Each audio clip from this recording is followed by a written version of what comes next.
Welcome to One Training, where we provide health and fitness content to help you achieve your goals. Choose the fitness course professional athletes trust. Click the link in the comments to learn more. So just in general, we're going to be looking at handling not just inquiries, but also handling complaints. Because we don't want to have a hearsay moment. We sort of want to have a process we can sort of follow. So Chris, I'll pass over to you. So you've worked in the gym many times. So just sort of talking through what gyms, have in place and what steps that, if I'm a young Cert 3 trainer, how I could handle firstly an inquiry for a new member to start at the gym. Yeah, perfect. So I guess the main thing to keep in mind here is that it is probably going to be something that's just slightly outside of your job role. Okay, you're most likely not going to be trained as a salesperson, but again, you want to provide good customer service. So if someone's asking you a question, you do your best you can to help them and give them the information they need. Okay, so as best you can, just make sure you give all the right information about what the gym has to offer.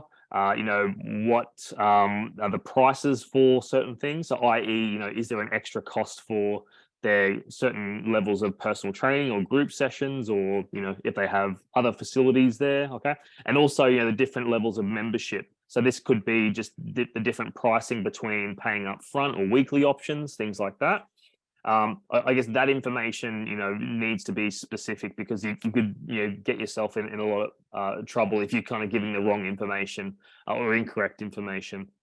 The other side of the coin would be obviously they want to join the gym, okay, and you want to do your best to try and not convince them, but you're going to be selling your services at the gym per se. So make sure you address any questions or concerns they may have, and giving them the best information you can.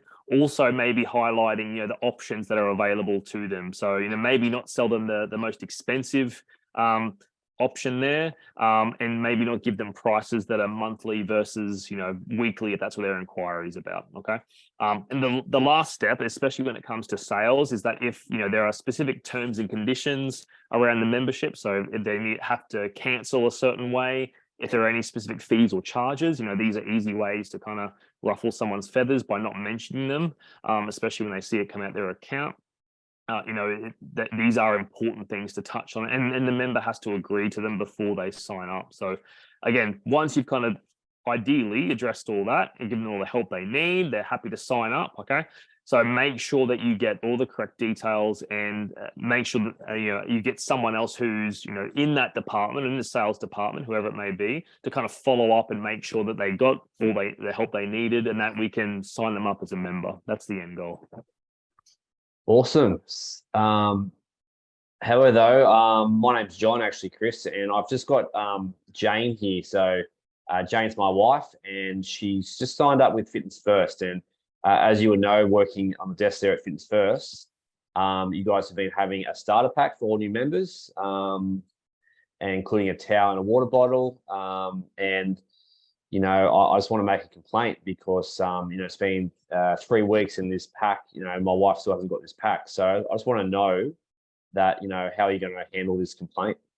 Okay. Well, look, I'm really, really sorry that's occurred. All I can do is apologize at this point that you haven't received what you purchased. Okay. I'm very, very sorry for that. Okay. And again, that's not something that we want to happen to any member, no matter whether they're with us, they're a new member or a experienced member. Okay. So again, what I'd like to know is, when did you purchase the pack? Who did you speak with? Who did the initial sale? I can, gather information around, were you going to pick it up? Was it going to be delivered?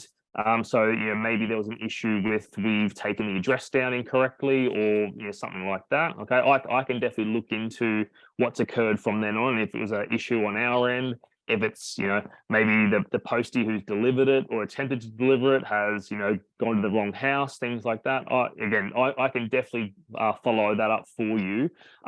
And look, even potentially, right now I could look for, see if we have any of their welcome packs available, and I can just give you one, and then we can follow up on the on the package we originally sent out. So it's no drama. We can resolve that for you and get it sorted. But I definitely just want to know, you know, a bit of information around it so we can make sure this doesn't happen to anyone else from here on. But again, I do sincerely apologize, and I do thank you for bringing that to our attention, because we would have no idea otherwise.